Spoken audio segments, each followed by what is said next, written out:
Hey everyone, it's Sam here again. It is now February of 2025. So I started this month 5 of my clinicals in phase 2 at Womack. I think I've seen a lot of people asking questions in the IPAP group that were answered before. So I want to encourage everyone, if you have questions about the application process or something, and you can't, because not everybody is able to respond right away in the Facebook group. If you have questions, I encourage you to use the search function in the Facebook group to also find if anybody has asked the same question before.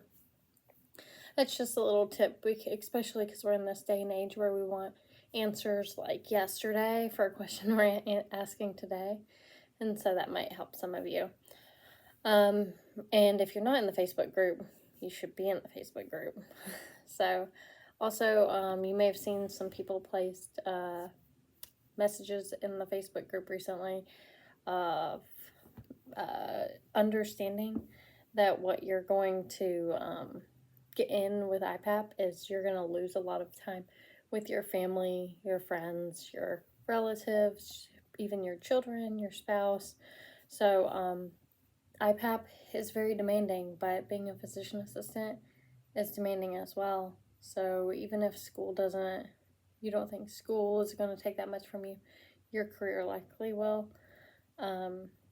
So I would just say prepare yourself and your family mentally for the challenge that lies ahead if this is a serious career that you want to partake in. Some people have posted things, so there's been a lot of people struggling mentally through the school, and a lot of their families have been struggling mentally while in the school.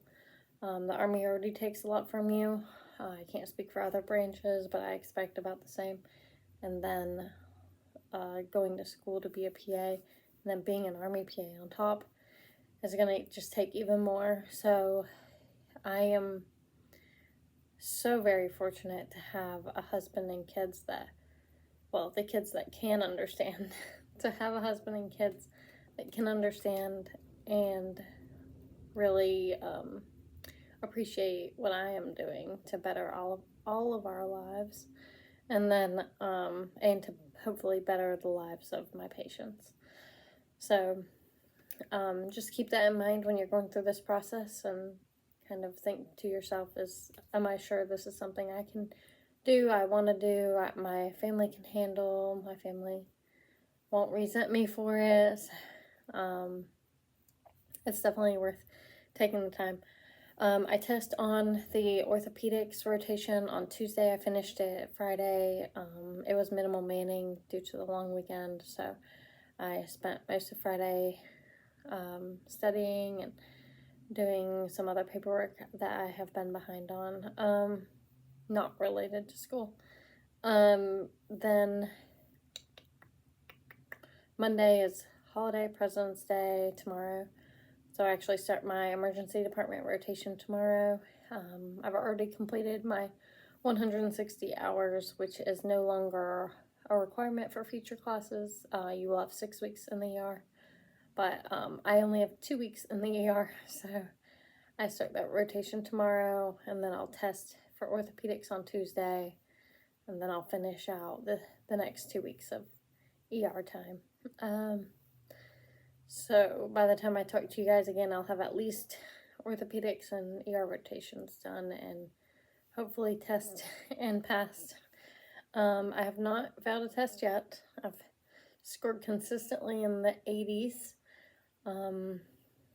which I'm happy with. I encourage you, if you're in phase 2 or you're heading to phase 2, if you have questions about the questions on the phase 2 end of rotation exams, definitely get with the instructor that made the exam. I had a call with the instructor that made the women's health exam, and she was able to really explain to me not only like why my my answer I chose was not correct, but why the correct answer was correct. So we went through several of the questions so that I could understand. So like hopefully in the future, I won't make a mistake or anything with my patients. Although you do have all sorts of devices at your fingertips and books and things when you're not taking an online closed book test. But I encourage you to work with those teachers and instructors. If there's a question that's worded poorly or something, you may even get it back. I've gotten one question on one test and 2 questions on another test back. I've still passed all of them prior to getting questions back, so I'm happy I'm not sweating that. But still, every point matters, so you have to have a minimum on your averages, so it definitely helps. I also do a lot of running. It's a little harder now. I am about 5 months pregnant right now. We thought it would take a few months, but happened right when I got home from phase 1. So I will be recycling to the 23-3 class from the 23-2 class. And so my long runs are a little bit longer now. If I aim to complete a certain amount of miles, it takes me a little longer. But what I've found really handy in my long runs, my walks, etc., is listening to some of the podcasts that are out there. So I know some people are asking me, how do you study for your end of rotation exams and things? Oh, I should have brought it over.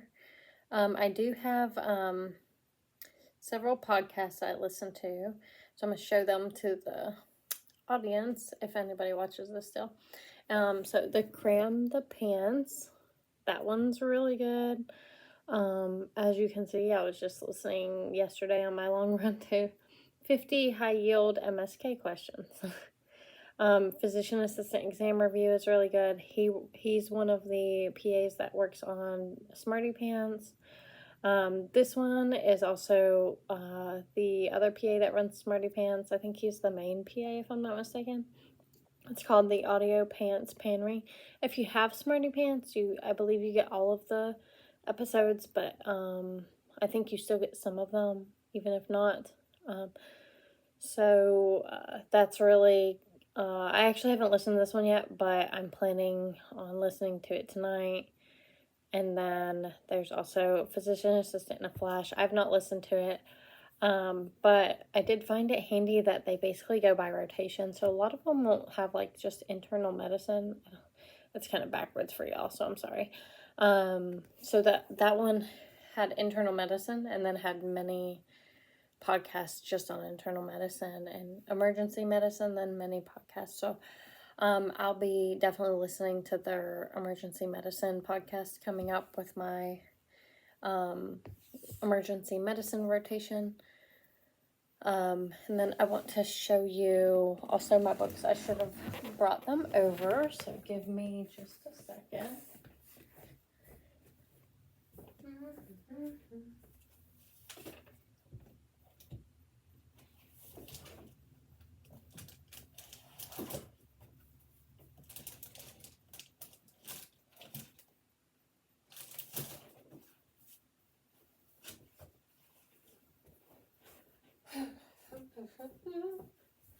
Okay, I don't use all of my books, but I'm going to show a couple of them that I use. So this one is just sample questions. I haven't used it a whole lot. Pants prep. I bought it actually when I got into PA school. I don't know why I bought it that early. Don't do that. But I bought this one, and it's just questions, like just like multiple choice questions. So there are some concepts and stuff it reviews as well, by like skin integrity, vascular abnormalities, so patellar dislocation. So those are all really good. My husband bought me most of these. The rest of it, actually, I bought this one too. I bought it when I went through psych. Bought it on Amazon, the desk reference for DSM. I liked it. I think it's going to be a good, more of a good resource when I have my own, like, battalion or whatever, and I need a quick reference for different things. Okay. Then we have current. Anybody that's went through PA school probably has heard of current, or even started, or even thought about going through PA school. We do have access digitally to all the textbooks. I am a very physical person. I like opening a book and reading on it when I don't understand it, or just sometimes like referring back to things. There's electrolyte and base disorders. Like, there's just so much in this book, and it's hard to always understand something to the fullest. So it goes through diagnosis and treatment and clinical findings, lab findings. It also talks about differentials, which is huge. If you think differentials don't matter, think again, because you will be quizzed on them probably every single time you talk to a preceptor. And then yeah, that's current. So that's a monster of a book, but I think my husband got it for me because I added up some books to my Amazon wish list or whatever, and that's what he got me for Christmas. So I think it was like $87, and to me that's not a lot for like how much I'll use it. So and then also he got me the newest edition of Pants Prep Pearls. So I really enjoy this as well. So it like bolds and highlights, so some of the headings are highlighted, and then some of the keywords are highlighted. So if you like are that person where you need the extra little help with the highlights or with what is important, I'm reading all of this stuff, but like, see, cellulitis is only right here, so I think I can retain most of that. Etiology, clinical manifestation, diagnosis, management, and then it talks about MRSA itself down here. So I think that's really handy. And then so it's just like the pearls of what you need to know for something. Cutaneous diseases, bed bugs, etc., etc. So I like to read through that. More so, I go to my books when I don't understand something, and then I make sure I at least skim through my pearls a day or two before I have a test. So those are the main books that I've been like looking through. There's a lot more books that we use. However, most of the books are we have online access. So I don't like the Willis Eye Manual would be great to have, but I mean, most of it I'm just like, I can't buy every book. First of all, my husband would probably kill me because we have so many books in this house. But yeah, I think that some of these books will be good, but also the podcast I showed you, the Cram the Pants, also has funny like little mnemonics and pictures that he describes to try to like get something in your memory. Like yesterday, Ewing sarcoma, and then I was able to kind of explain it to my husband after, because my husband knows and watches a lot of sports, and Cram the Pants actually said whenever he thinks of Ewing sarcoma, he thinks of Patrick Ewing eating onion rings, wearing his blue jersey. His number was 33, which is 11 and 22 for transposition. So if you look up Ewing sarcoma and know the little pearls, it all makes sense. But I don't want to spoil it. But listen to it helps it go in your head. So Cram the Pants also has a YouTube channel. So you can also watch the videos on YouTube if you'd like a visual of the pictures that he's describing. So the antibiotics episode they did really helped me through antibiotics farm and back in sophomore semester. So I would say when you just feel like you can't read or can't look at a book, like when I'm going on my runs, or if I have a day where I'm just like exhausted, listening to one of these podcasts, I'll at least remember a couple things, even if I can't just nail down everything he said. But it also helps me when I listen. So yesterday was during a 50 high yield MSK questions.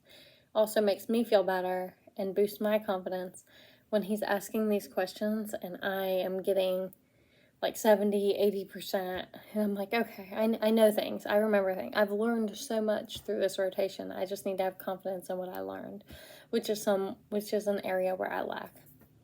So definitely something I'm working on. So those are some tips for studying in phase 2. Some of them will probably help you in phase 1 as well. I encourage you guys to keep reaching out to me.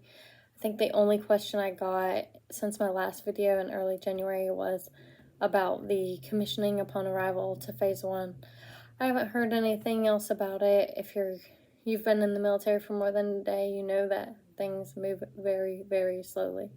So, we'll see. I mean, it could get to the final stages and then get kicked back too. So, I do not have my hopes up.